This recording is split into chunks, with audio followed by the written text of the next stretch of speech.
Hey, it's Dan, and welcome to Unified Gaming. So in this one, I want to show you my Arcanist PvP build and how it performs. I'm going to go through and give a live commentary, so everything you hear from this point onwards is live, obviously on the recording, and just kind of talk about what I'm doing and how I'm playing it. There's a superstar on screen so you can see the build itself, and there's a dedicated video on the channel, as well as a guide on my website unifiedgaming.co.uk. As always though, if you like these videos, then do make sure you are subscribed and you do like and comment, and as always a huge thanks to everyone at Patreon who helped make these videos possible. They get early access and much more. There's details down below. So with that kind of out of the way, let's jump in. So on the Arcanist, what is it kind of good at? Well, the Arcanist is kind of really good at holding its ground. I'm on a very high damage build, so I'm stacking my damage really high to try and make sure that we hit hard. So there's a DK on me and a Sulk at the back. So I'm going to move around to the side because I've got my ult and I'm hoping they're going to come out. He's not going to. So I'm going to go for the stun on him and then go for the beam.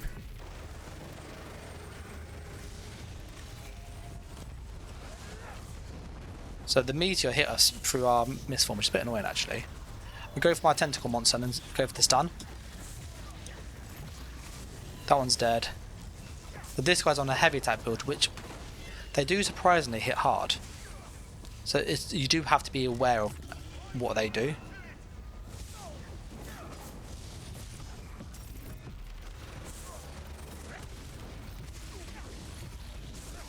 He's dead. So they're kind of like glass cannons, heavy attack sulks. So I'm just rebuffing up, capping his flag, checking the match, seeing who's in here, who's not, and kind of getting a feel for it. DK on the way, so I'm going to push back. Going for my dot. He looks like he's got corrosive on. No, he hasn't. So I'm going to go for the stun now and then go for the beam because he went for the roll.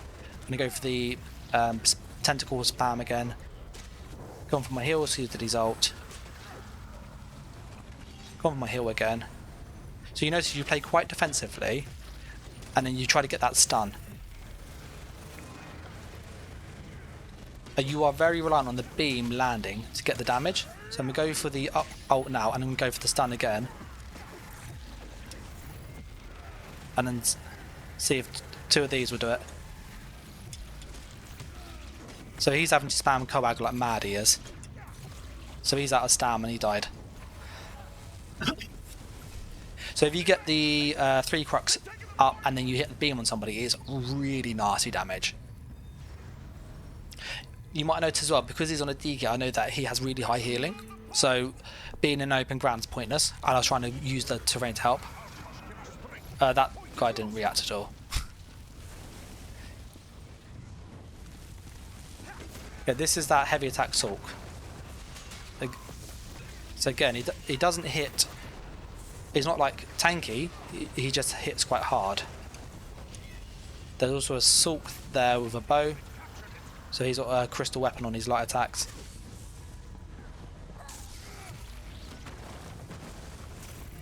One for the beam. I'm going to push my potion on the hill. You might notice I've rolled a few times there. One for my monster. That's him dead. So that DK I got rid of very, very fast. Oh, I wasn't watching my health bar. I went aggressive. It was the Marty's execute that did it. And the Nightblade just happened to get a cheeky poison injection in. So I'm moving up again, rebuffing up. Got hit with sheer venom, so that's Nightblade down here.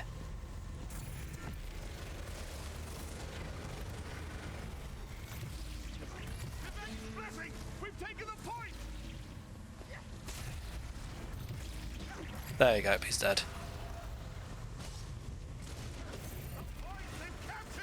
So this is that Sulk that has really big heals. He's spamming Twilight like there's no tomorrow. He said he's squishy, but he hits hard because he's just using heavy attacks. He's built into that.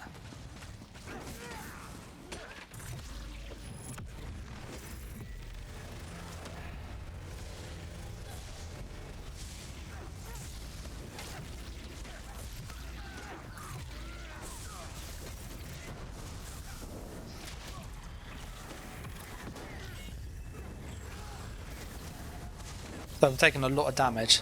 Misform.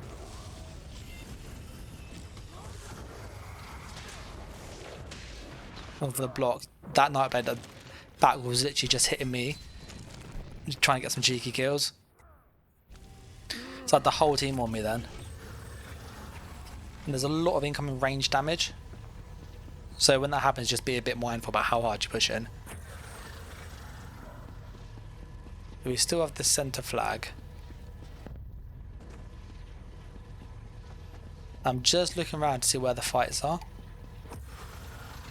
It looks like there's some fighting over on our flag here.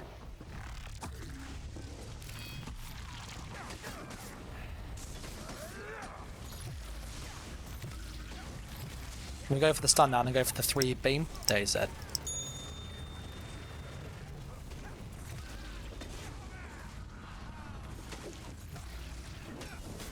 We go for the stun. Got 3 crux beam going. He's dead.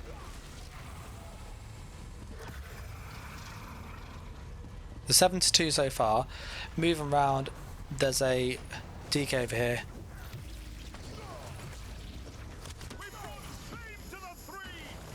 Oh. Gee, Fossilized, so annoying.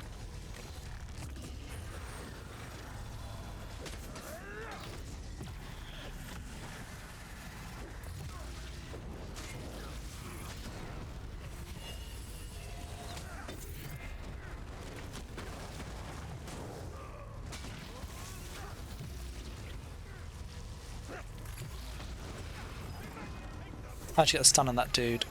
He's so mobile, isn't he?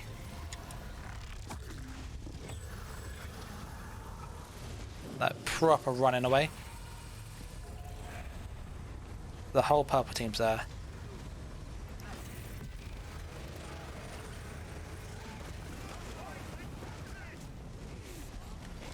I push my potion.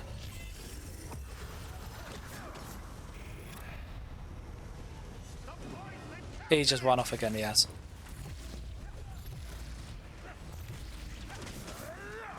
So, confidence on that dude.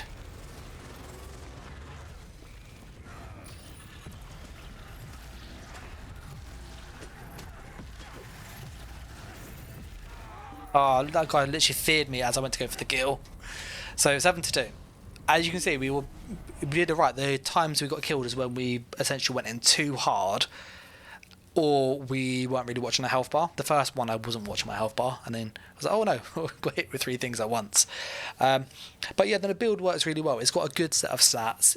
The general way to play this is that you kind of have to be mindful of your buffs on the back bar, so keeping your defense on, because a lot of your damage comes from your defense. So because we are using sets like Ravager, that really helps, because when we use our armour buff, so Crux Weave armour, we debuff the enemy and penetrate them as such. We then proc this set. This then increases our damage.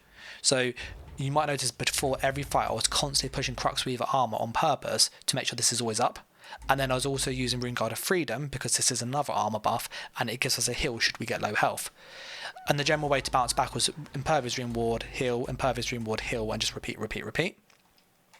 As for the front bar, my flail was missing a lot this patch, and I've noticed that quite heavily with the targeting. So just factor in that the flail and the beam, the targeting's a little bit off for some reason. I'm not sure if that's just a bug or if it's just an issue with the server, but all in all, it works really well. And you might have noticed that I was having to just track. So when that person was sort of here, I would aim here while they're moving, because that would still hit them even though they're there on my screen. And so that's what I mean by it's being slightly off. So the build works really well. As I said, it's just being mindful that there's a few awkwardness with the class, but as an Arcanist it's really fun. And as I mentioned in the full build video, you can change the Tide King's Gaze to Meteor, which is even more burst and is really fun, or Dawnbreaker. But yeah, that's kind of how to play it. General sort of thing is keep your buffs on, as always, go to the target, hit them with Rendon Slashes, so Blood Craze.